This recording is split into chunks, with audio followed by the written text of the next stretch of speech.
Sobral na tela. Fábio Sobral, boa noite. Obrigado por atender o nosso convite.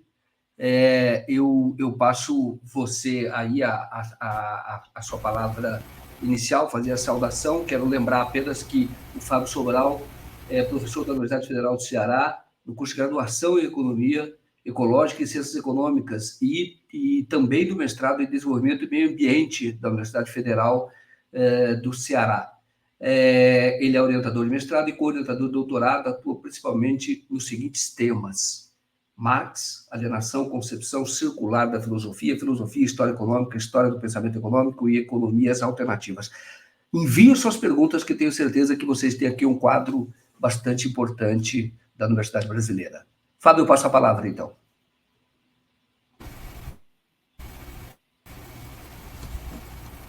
Boa noite, Joaquim. É um prazer estar aqui. Boa noite às pessoas que estão nos assistindo. Vamos lá tentar descascar esse tema, né? Tá certo. Ô, Fábio, e aí eu Tá me pergunto para ouvindo? você, estou te ouvindo bem, está um pouco a sua internet, eu estou te ouvindo bem, ela está um pouco lenta Ah, na imagem, mas eu te ouço bem. Vamos continuar assim mesmo, acho que dá. tá bem. O Fábio, Essa... eu pergunto para você, como é que você viu esse último resultado aí do PIB, né? A última, não é nem prévia, foi o resultado do PIB realmente do terceiro trimestre, que fala numa evolução de 0,1%, mas de 2% a mais em relação ao ano passado, ao mesmo período do ano passado. O que nós devemos entender? A economia está estagnada ou estamos num bom momento econômico? Bem, primeiro é crescimento, certo? Houve um crescimento, não é estagnação. Não é uma paralisia do PIB. A economia não ficou do mesmo tamanho, ela cresceu. Houve uma diferença em relação ao trimestre do ano, porque o primeiro trimestre do ano tem a colheita, as safras agrícolas, então o crescimento sempre é maior. Agora, o terceiro trimestre é o período mais complicado do ano para a economia. Ele geralmente, porque é um período onde o emprego fica mais ou menos estagnado, e atualmente não ficou. Houve um crescimento do setor de serviços, certo?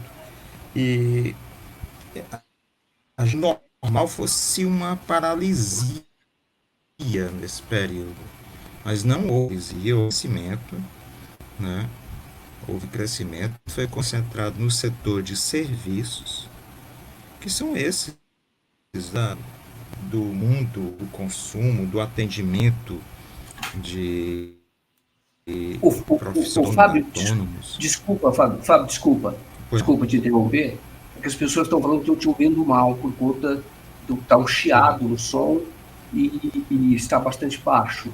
Você tem como sair e entrar novamente? Normalmente melhora, Vou por tentar favor. dar. Porque as pessoas não estão conseguindo te Tenho. ouvir, por favor. Tá bom. Eu Tá vou bom. fazer o seguinte, eu, eu vou entrar pelo que Pelo aí melhora. celular? Pode ser, pode ser. Aí eu te aguardo aqui, Eu coloco aqui tá no. bem? Eu aguardo Mas vou aqui, saindo aqui. Tá bom. então também. E bom, enquanto você saiu, aqui, está aqui o Fábio, está saindo, o Fábio Sobral. Eu quero aproveitar esse momento para dizer para vocês que, olha, tem o Leonardo Atushi acabou de tuitar algo que nós estávamos falando agora há pouco tempo. Devo escrever sobre isso, fui procurado, inclusive, pelo Estadão e pela Folha, porque, olhe bem, alguns dias depois da decisão do Supremo Tribunal Federal, o Ministério Público em São Paulo me intimou, e intimou também um repórter da Folha de São Paulo, por conta da cobertura que nós fizemos sobre aquele tiroteio às vésperas da eleição, no ano passado, entre os seguranças do Tarcísio e que matou uma pessoa, um morador de Paraisópolis, que estava sem arma. Então, enquanto eu espero o Fábio voltar, só esclarecendo para você, tem o tweet do Atush e tornou público, então nós estávamos falando sobre isso, e é importante que ele tenha tornado público, que nós fizemos uma resposta, vou escrever sobre isso, aos veículos que nos procuraram, e o Leonardo Atush tinha claro, não demorou nem uma semana. Depois que o STF oficial decidiu que veículos de imprensa podem ser responsabilizados pelo autor de entrevistas, um procurador decidiu atacar a Folha, Brasil 247, o Joaquim, a respeito, e a mim, tá? Então, só para dizer que aqueles que ficam, a esquerda festiva que fica dançando aí pro STF, eu vou dizer para você, o avanço contra a liberdade de expressão é sério, tá? E essa decisão do STF se insere neste avanço. Foi naturalmente que o promotor quer nos intimar, é bom que vocês saibam, e ele tem poder para isso. Nós vamos lá esclarecer, dar todas as respostas, mas o próprio relato dele que ele faz tem equívocos. Eu estou mostrando isso, vou mostrar depois no artigo, tá bem? Então, para vocês saberem, porque o que nós fizemos neste caso foi o exercício legítimo do jornalismo. Eu entrevistei o pai da vítima, entrevistei a viúva, a mulher, mostrei o inquérito, partes importantes do inquérito. Então, para vocês saberem, o que nós fizemos foi jornalismo. E aí tem um promotor dizendo que aquilo usa até a expressão do STF, tá? Porque não houve devido cuidado, etc. Aquela mesma expressão da decisão. É claro que viria para cima. Eu já sabia disso e disse para vocês, e não é só a mim, não. Vai constranger todo jornalismo independente, qualquer jornalismo contundente.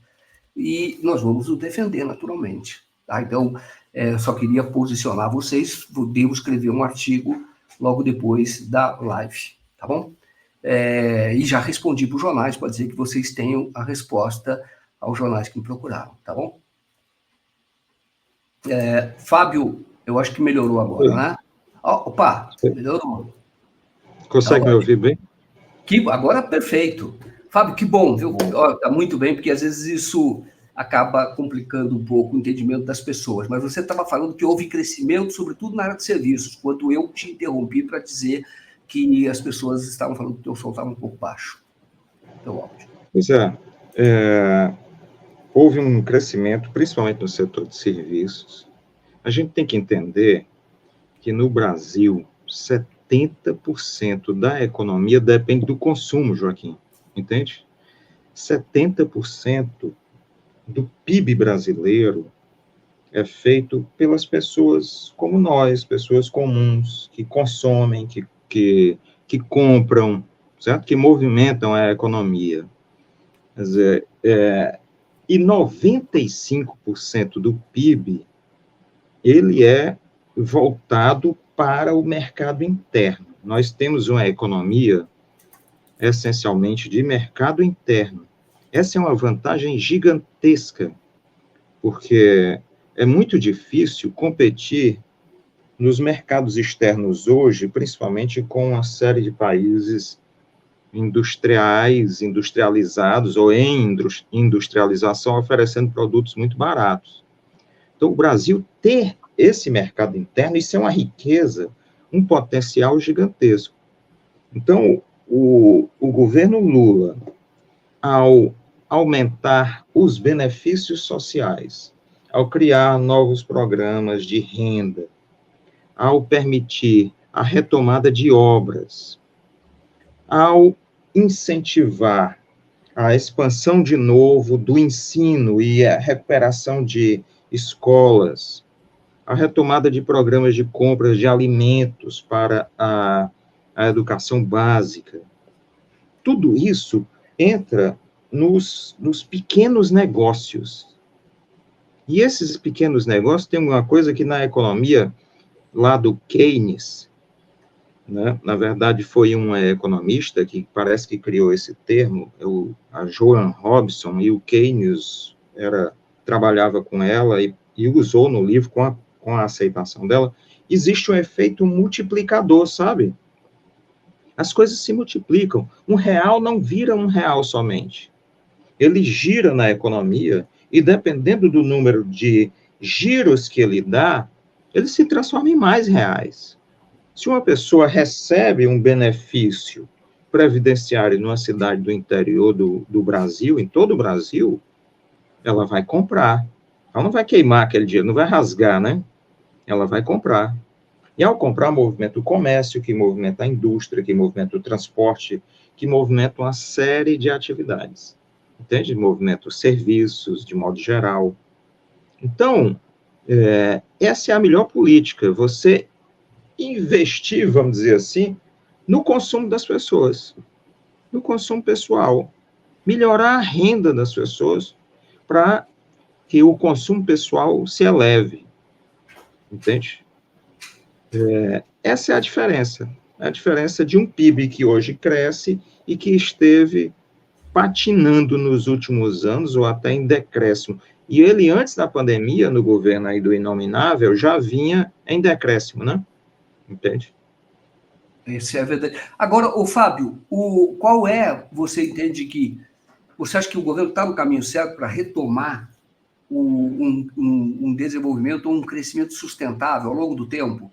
Lembrando que já o crescimento deste ano é muito superior a toda a previsão dos economistas, todos eles. Se falava em 0,5%, ou talvez em economia até estagnada, numa leve recessão. E o Brasil vai crescer 3% este ano, é muito mais. Mas você acha que dá para sustentar ao longo do tempo?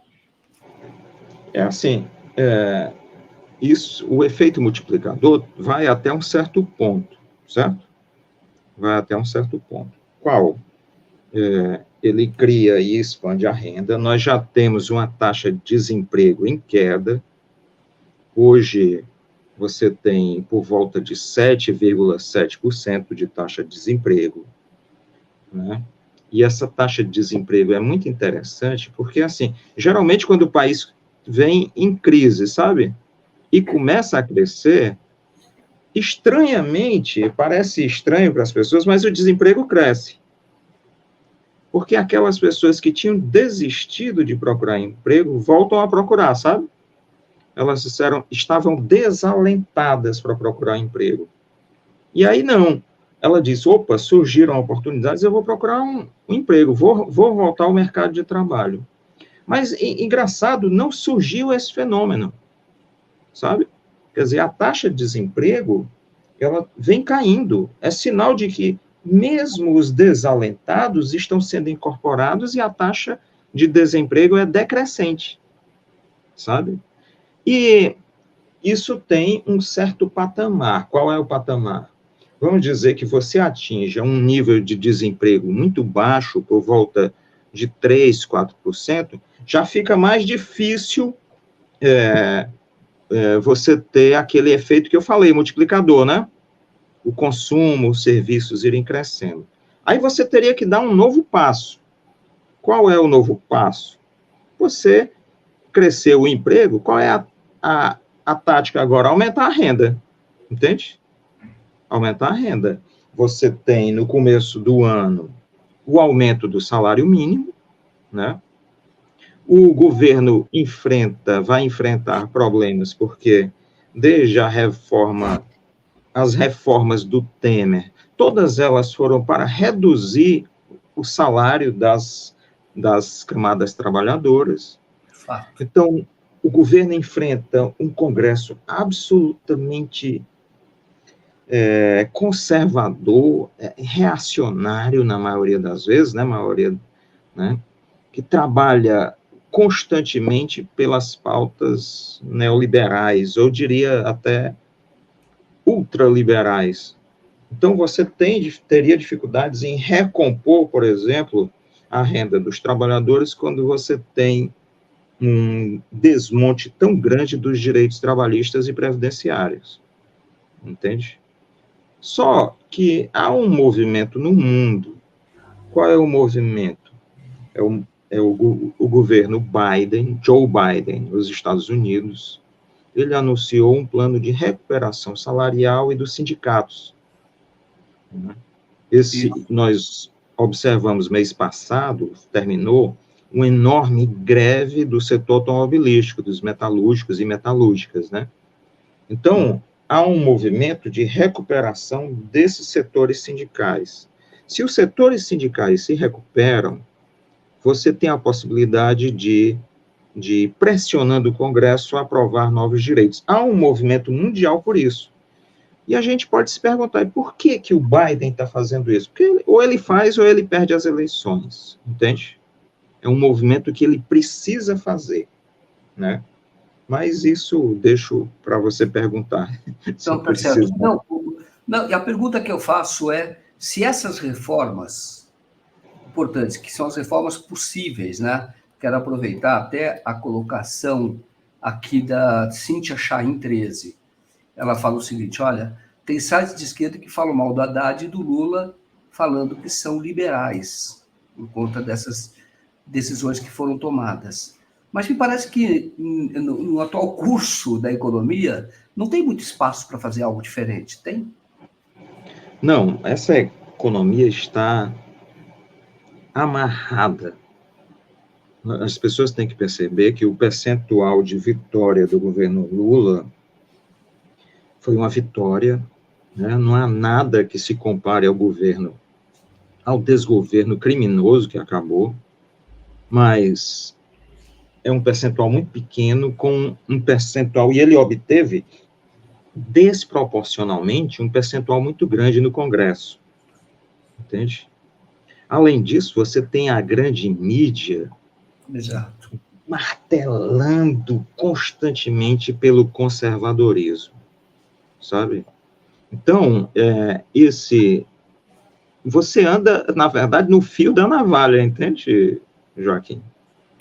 Quer dizer, o Haddad toma posições que permitam que o orçamento fique equilibrado, e o orçamento, ao se equilibrar, né, não é aquilo que diz, organizar a casa, gastar somente o que arrecada. Não. É equilibrar o orçamento para que o governo tenha paz para exercer certas políticas, entende?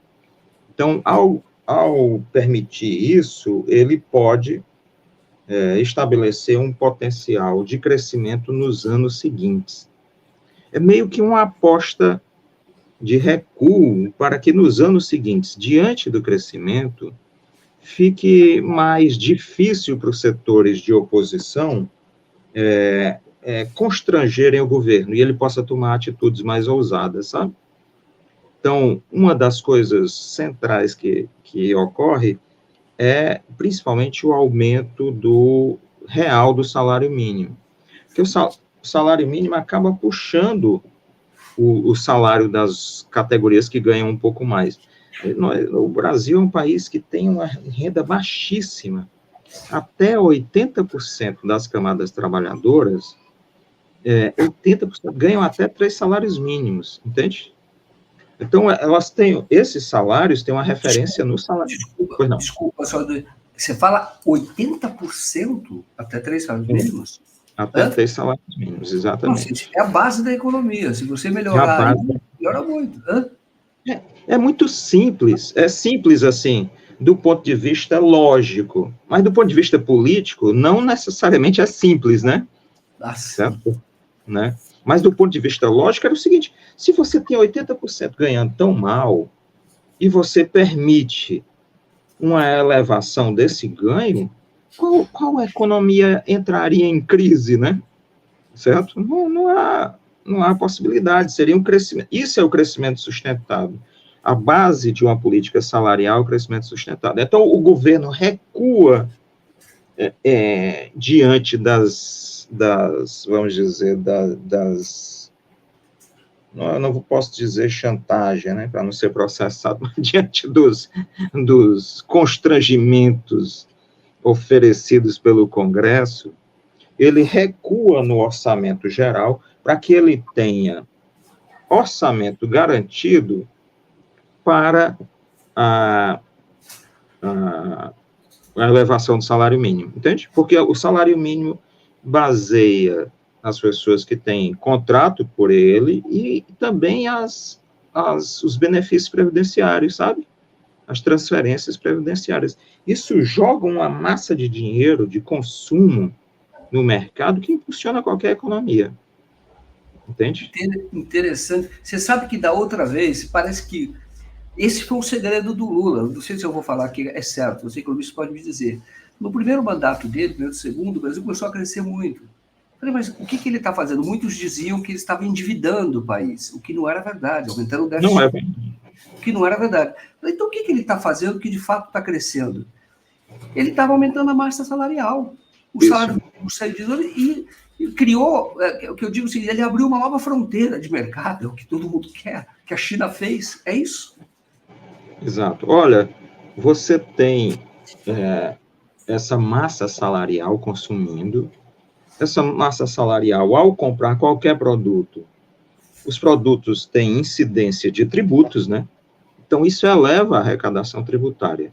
Não é assim, eu corto gastos para ficar equilibrado. Se eu corto gastos demais, a arrecadação de impostos cai, de tributos cai, entende? E ao cair, o governo se estrangula. Todo governo neoliberal fica estrangulado. A verdade é essa. Todo governo que prega o que eles chamam de responsabilidade fiscal acaba num caos de dívida. A dívida do governo Temer e Bolsonaro cresceu. Por quê? Porque a arrecadação tributária cai. A economia não é um processo fixo. Eu corto gastos e vou melhorar. Não, eu corto gastos, mas eu tenho reflexos em outras variáveis. Entende? Quando os tributos caem, por mais que eu corte gastos, eu vou ficar no vermelho. No vermelho não é um bom termo, né? Porque no vermelho, a cor vermelha é legal. Mas quando eu corto gastos, eu vou ficar descoberto. Entende? É como se eu fosse diminuindo os meus gastos. O governo é isso. O governo é diferente da gente. O governo, ao gastar, ele promove a evolução da atividade econômica, e essa atividade econômica rende a ele tributos, entende? Eu recomendo às pessoas que elas leiam o que se chama de teoria monetária moderna, sabe? Interessante. Não quer dizer que eu concorde com ela integralmente e tal, mas esses caras têm elaborado uma coisa interessante, né, que já é bem antiga, do próprio Keynes, do Hyman Minsky, né, por exemplo. Eu vou botar até um nome aqui para as pessoas verem como se escreve. Deixa eu ver aqui se eu acerto. Isso, Hyman Minsky. Não sei. Sim, ele fala o Hyman Minsky, tá? Ele está interpretando o Keynes, é isso? Ele faz um Exatamente. Aí você tem esse outro aqui, que é o Lula é basicamente keynesiano, né? Aí você fala isso que fez ele. Olha, isso. Randall Wray, sabe? Você tem uma pessoa... Esse cara era um neoliberal de marca maior, e ele se converteu, André Lara Rezende. Isso. Sabe? É bom esse livro, eu não li. Esse é bom, Juros, Moeda e Ortodoxia. Esse é um livro bom, ele é um livro que é compreensível para as pessoas. Ele tem um certo grau de sofisticação, porque ele é um intelectual muito sofisticado, mas ele captou uma tendência que, inclusive, setores do Partido Democrata Americano captaram. Ou recupera a economia interna dos Estados Unidos com renda e salários, ou a economia vai afundar. Os Estados Unidos só podem confrontar a China se eles tiverem um mercado em ascensão. Entende? E a China fez a mesma coisa. O que é que a China fez? Isso. Ela subiu os seus salários. As pessoas falam, os salários na China são muito baixos. Pelo contrário, hoje os salários de profissionais na China, das camadas trabalhadoras, é no mínimo 3 vezes maior do que o brasileiro. Entende? Olha. Eles estão recuperando essa capacidade de consumo. Há uma tendência geral para perceber que a recuperação da massa salarial faz aquele efeito multiplicador que eu falei e equilibra as contas públicas, sabe? Então, eu acho que o ministro Haddad e o presidente Lula, eles estão fazendo...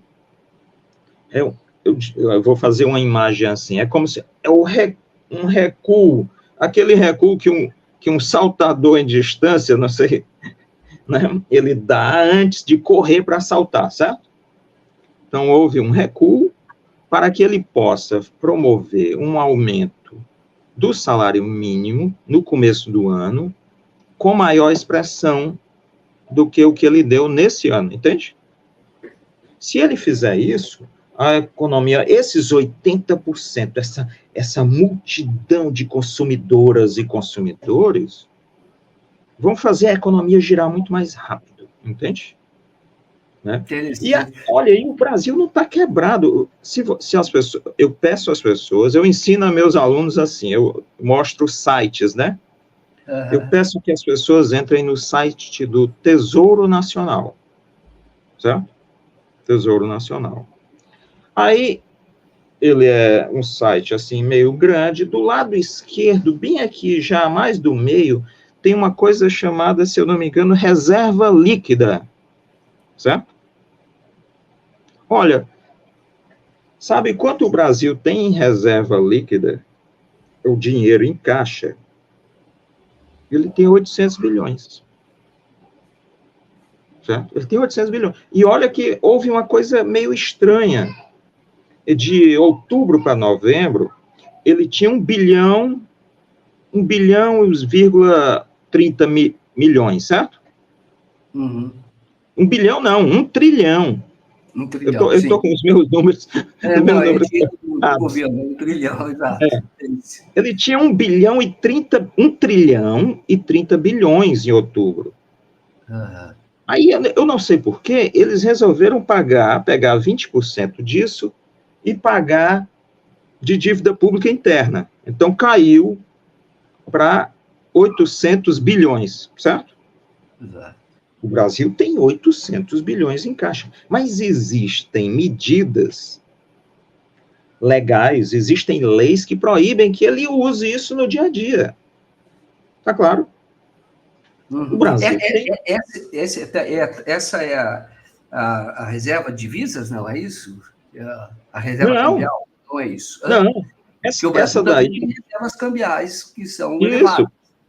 Imagine, eu não verifiquei essa semana quanto estão as reservas cambiais, ou seja, quanto o Brasil tem em dólar, euros e yuans.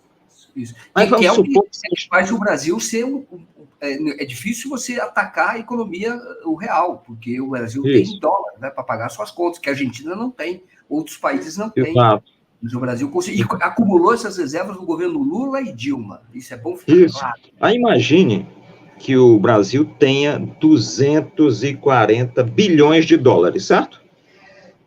Entende?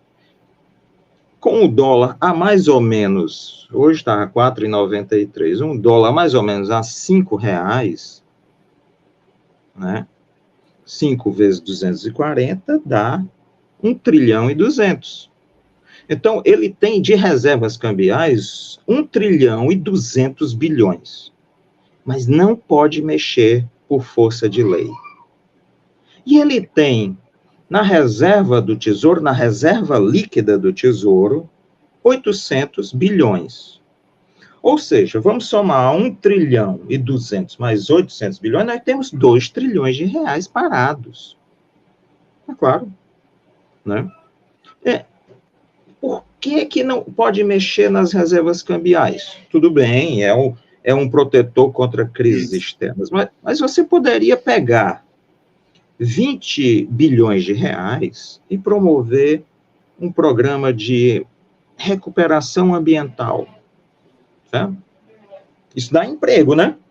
Gente replantando, gente, inclusive, especializada pesquisando. Aí, as universidades seriam impulsionadas. Aí você pega 20 bilhões para a educação, impulsiona a economia. Aí pega mais 20 para moradia, transporte urbano, água, né? Entende? Você promoveria, você poderia usar essas reservas, não totalmente, mas numa proporção segura que impulsionasse a economia internamente. Sabe? Aí você tem 800 bilhões de reais na reserva líquida do Tesouro, que fica só disponível para pagar aos detentores da dívida pública interna, né? Certo? Quer dizer, foi um sistema legal que foi construído para beneficiar gente que especula em dólar e gente que compra dívida pública do Tesouro. Olha, é mais ou menos, Joaquim, a cada mês, um buraco se forma de 30 bilhões nessa dívida pública, certo? Por quê? Porque os gastos do governo estão em torno de 90 bilhões, né?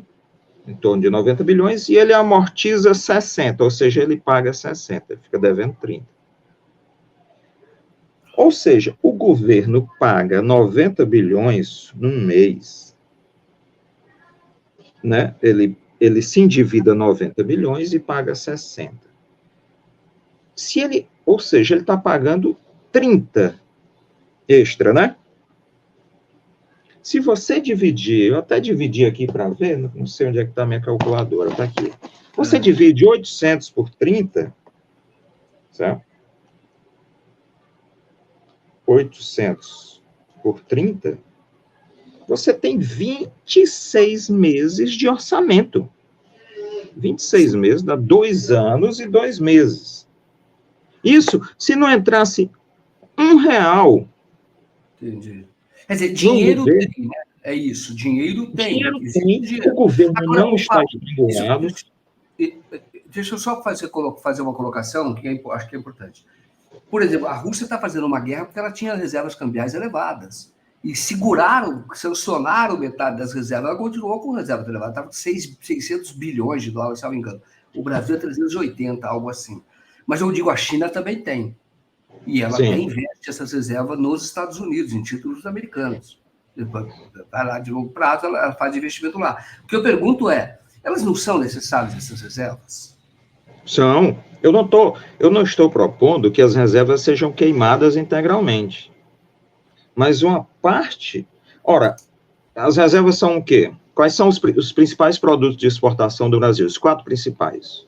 Soja, petróleo, minério de ferro, e aí há uma alternância no 4º lugar, às vezes carne, às vezes café, certo?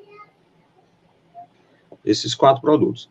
A soja consome água de graça, recebe plano safra, o maior valor que já houve na história esse ano. A soja consome solo, né? A soja é exportada. Esses caras não pagam R$1 de imposto de exportação, entende? Pela Lei Candir, de 96. Não pagam R$1. Então, é assim, isso aí está consumindo os recursos do país, o país precisa se beneficiar disso. Não pode ter como único benefício ter esse colchão de reservas para impedir crises. Uma parte poderia ser para melhorar a vida do povo brasileiro, entende? Para melhorar a ciência, a tecnologia, a saúde, a educação, o transporte, moradia, cultura, meio ambiente. Sabe? Você poderia usar a reserva líquida do Tesouro em um percentual. Tá claro? Mas aí você cria mecanismos para que o governo fique estrangulado e ele se endivide. Ora, quem quer isso? Grandes especuladores. Claro, que interessante, porque tem que pagar juros, né? Você capta dinheiro, é o Tesouro. Só a letra do Tesouro. Você capta e paga a juros básicos, que é a maior taxa de juros do mundo hoje, que é paga pelo Brasil. Isso. E aí, pois não. Interessante o que você está falando, que não tinha ocorrido. Meu ocorrido realmente, você tem uma forma do governo se financiar, que é pagando juros. Isso. Na verdade, é uma forma do governo se endividar constantemente para pagar juros e manter esse setor financeiro. Aí, no setor financeiro, não tem multiplicador, tá entendendo, Joaquim?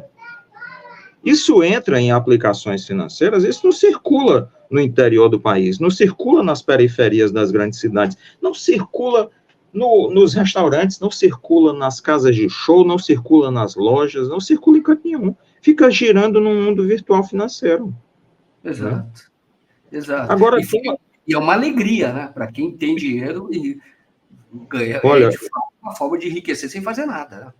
Eu vi uma informação de um economista, ele dizendo que se você pegar os 25 mais ricos do Brasil, os extremamente ricos, certo?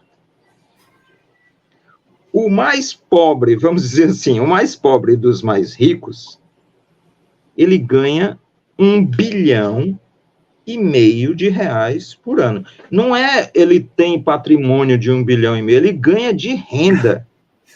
A gente tem que separar renda e riqueza. Se ele tem fazendas, apartamentos e tal, né, minas, isso é riqueza. Se aquele fluxo que está entrando anual, aquilo é renda. Ele ganha, o mais pobre deles ganha 1,5 bilhão de reais por ano. Cada ano mais ele fica rico 1,5 bilhão a mais. 1,5 bilhão. E olha, o mais rico deles ganha 22 bilhões, são quase 2 bilhões de reais por mês. Isso só no mundo financeiro? Isso não, né? Isso só no mundo financeiro. Imagina. Então, agora, alguém imagina essa conta, é a dívida do governo, né? Imaginem o que é 1 bilhão. A gente vê assim, 1 bilhão, né? Mas as pessoas não têm ideia do que é 1 bilhão. Eu vou dar uma ideia, certo? Se você, é claro que tem os juros, mas se não houvesse juros, sabe quanto você precisaria ganhar todo dia para ganhar 1 bilhão? Você precisaria ganhar 300 mil reais por dia, e em 10 anos você teria 1 bilhão. Só para as pessoas terem uma ideia do que é 1 bilhão. 300 mil, todo dia, sábado, domingo, feriado, sem gastar um tostão. Aí, em 9, poucos anos, quase 10 anos, ela teria 1 bilhão. Para você ter a dimensão do que é isso, entende? Para ter essa dimensão. Nossa. É uma coisa... A história da riqueza do homem... Sim, é o Huberman. Exatamente. Ele fala sobre a riqueza, não é? A riqueza... Quem é que não quer ganhar a loteria? Quem é que não quer ficar rico? Não estava dando nada contra isso. Mas como é que se dá a riqueza? Aí que ele conta a história. Isso. Que é o processo de transferência de renda. A riqueza se dá com poder político.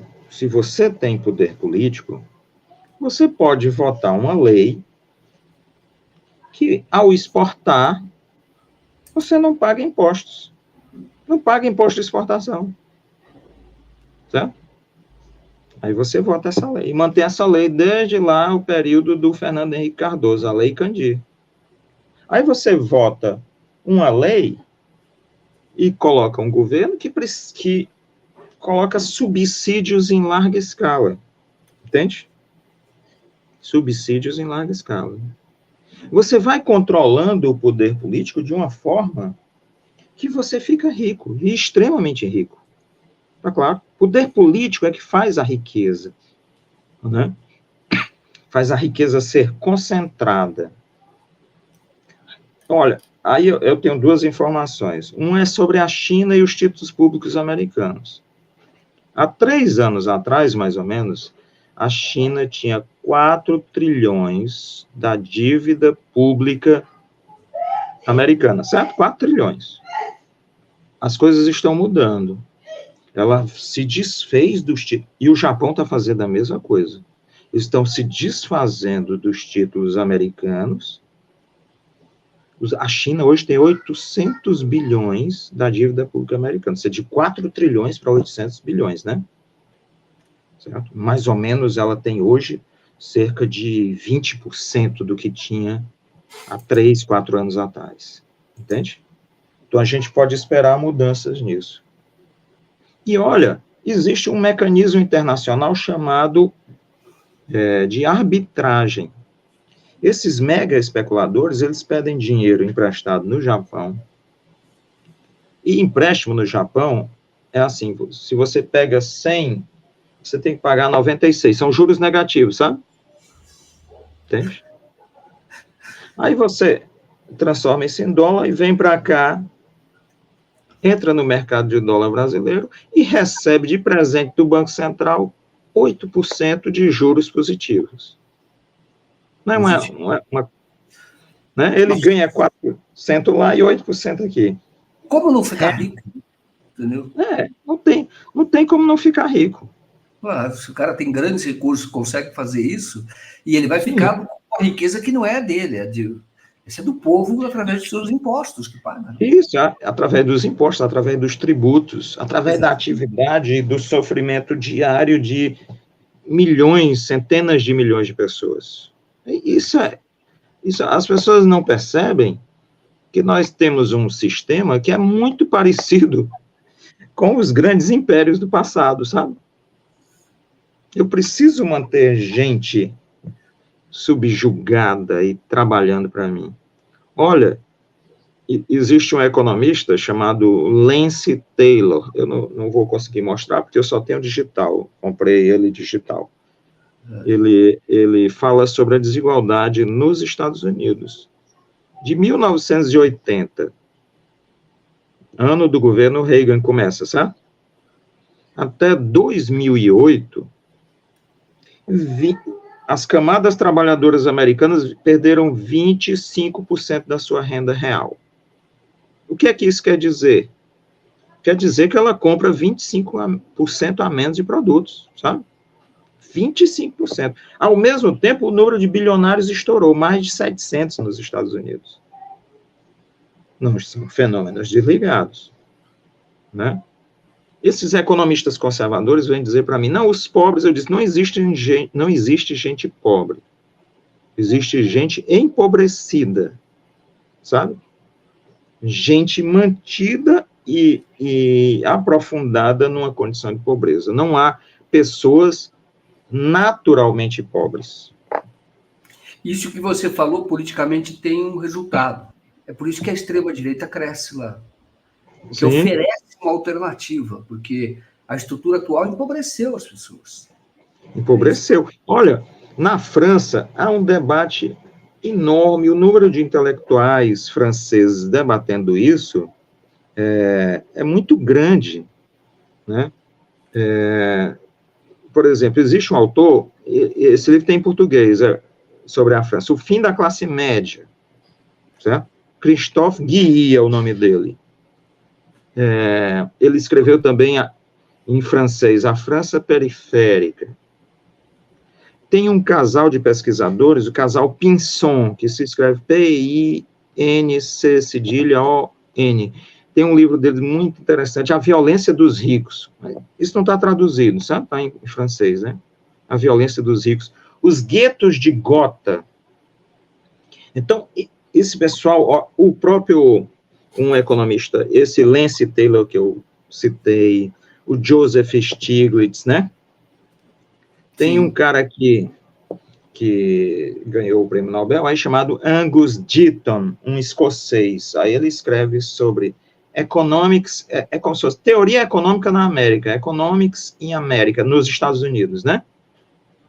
Então as pessoas percebem que há um desmonte das economias ricas, das economias de camadas médias, certo?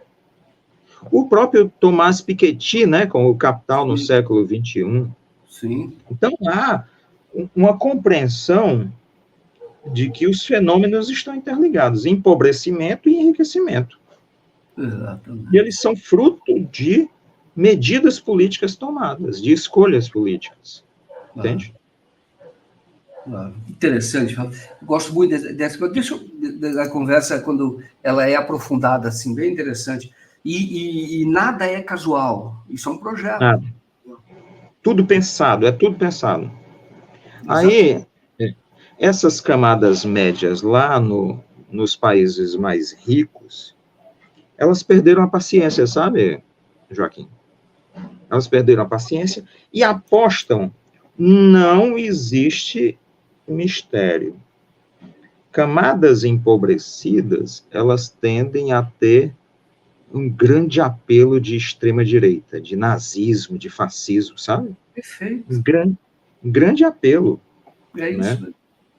É. Quando começou o fenômeno da globalização, eu me Sim. lembro, eu tento achar esse texto, mas eu não encontro porque não era digitalizado ainda.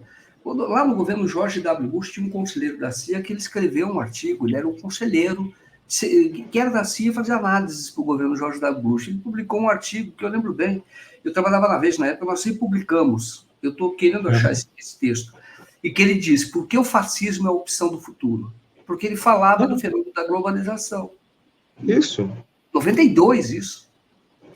Eu depois, eu posso, para as ouvintes e os ouvintes, indicar a bibliografia sobre isso, sabe? Tem um livro que saiu agora, que eu adquiri agora. Ele saiu em novembro. Um livro mostrando como as tropas americanas recrutam membros de gangues, organizações nazistas, sabe? É a base do exército. Existe um grande intelectual americano, jornalista, chamado Alfred McCoy, né? E ele fala isso, a ascensão e o declínio do Império Americano, sabe? O século dessa ascensão e declínio. Alfred McCoy. Depois, Joaquim, eu posso... a Sara entrou em contato comigo, né? Eu posso, se ela me lembra, eu vou e passo essa bibliografia para as pessoas terem as referências. Ótimo, ótimo. Acho que é muito bom para todos nós. Deixa eu aproveitar agora essa pausa para agradecer a Ana Santos, que se tornou patrocinadora do nosso canal, se inscreveu como membro. Muitíssimo obrigado, Ana. E o Rodrigo Pinheiro, professor, diz aqui, professor, é uma pergunta dirigida a você. Precisamos derrubar quem para mudar a ideia de se fazer superávit primário? A lei de responsabilidade fiscal também é um câncer. Precisamos de BNDES regionais fora liberais. É dirigida a você. Eu acho... Pode concordar, enfim, ele está aqui é democrático. Eu acho que é um governo de situação muito difícil, sabe, Joaquim? Muito difícil, como eu disse, constrangido, né? Constrangido pelo Congresso, né? Pela mídia, entende? Né? E por 48% de pessoas bolsonaristas, votaram no Bolsonaro. Né? Então, é uma situação muito grave. O que eu fico pensando, acho que o presidente Lula tenta demonstrar pelo exemplo. Ou seja, esse ano já foi bem melhor, nós vamos crescer acima das projeções do que esses economistas de mídia. Vai ter uma expressão aqui no Ceará que eu acho até que ela se nacionalizou, sabe? Eu vou dizer assim, economista fuleiragem, né? Certo? Não sei se você sabe o que é fuleiragem, né? Já sabe, eu sei que é fuleiragem, acho que o pessoal sabe, fuleiragem. Pois é. Fuleiragem. Fuleiro, que não presta, o economista assim... Isso. Então, esses economistas da mídia são economistas de baixa categoria, e eles têm um modelinho que eles aprenderam na cabeça, esses analistas têm um modelinho, precisa seguir aquilo. Mas o mundo mudou. O neoliberalismo está em ruína. Não quer dizer que será melhor. Pode ir para o fascismo e o nazismo, certo? E pode ir para a esquerda. Então, o presidente Lula está equilibrado entre esses dois mundos, né? Uma tendência à esquerda, à melhoria da vida, e outra, uma tendência ao nazismo, que é muito forte, né? Nazismo e fascismo. Então, ele precisa demonstrar pelo exemplo no primeiro ano, talvez no segundo ano as coisas já melhorem ainda mais e comece a desarmar espíritos. É muito difícil recuperar as pessoas dessa obsessão coletiva que foi o bolsonarismo, sabe? Muito difícil, né? Sabe? Então, isso só será desmontado, diante da pergunta aí do professor Pinheiro, né? Só será desmontado pelo exemplo. E nós corremos riscos enormes, né? Sabe? Imagina se o Trump ganha as eleições nos Estados Unidos no próximo ano. Entende? O Milei ganhou na Argentina. Isso. Então, se ele ganha, como esses setores militares daqui vão se posicionar? Porque o Biden mandou o diretor da CIA a Brasília em janeiro do ano passado. As pessoas podem olhar, acho que foi janeiro. Janeiro do ano passado. Ele deu uma entrevista e disse: eu acredito no sistema eleitoral brasileiro. Ele estava dizendo assim, não façam golpe, entende? Ele chegou, eu tenho amigos na BIM, Agência Brasileira de Inteligência. Olha, a BIM é surpreendente, tem muita gente boa e gente pensando no Brasil, sabe? A gente tem que proteger a BIM, né? O Fábio, o nosso horário está dando, a gente vai abrindo você, como diz a Sara, assim, você puxa uma pena, vem a granja toda, entendeu? Vai trazendo os assuntos, entendeu? Mas eu falo para você que nós vamos continuar no outro dia, porque eu gostei de te entrevistar. Okay. As pessoas gostaram muito também. Como tem o nosso horário, eu vou pedir para você fazer o encerramento, então. E eu quero agradecer por você ter nós vivemos um período de recuperação, mas não é um período fácil. Não imaginem que é um período fácil. Nós vivemos sob ameaça constante. E é preciso quebrar esse veneno do bolsonarismo que se difundiu na sociedade, sabe? E nem sei se alguns grupos se recuperarão ou estarão perdidos para sempre, mas pelo menos a juventude. Ok? É isso. Foi muito bom participar. Tá ótimo. Eu vou te convidar mais vezes, viu? Gostei bastante dessa nossa conversa. E eu ia falar também na questão da opção do Lula e da questão da esquerda, como você entende, estudioso de Marx também, eu acho que pode ser bastante interessante termos essa conversa. Mas vamos fazer isso para outro dia, tá bom? Tá bom. Tá bom? Muito obrigado, o Fábio. Eu que agradeço. Obrigado a todos vocês e até a próxima. Até mais.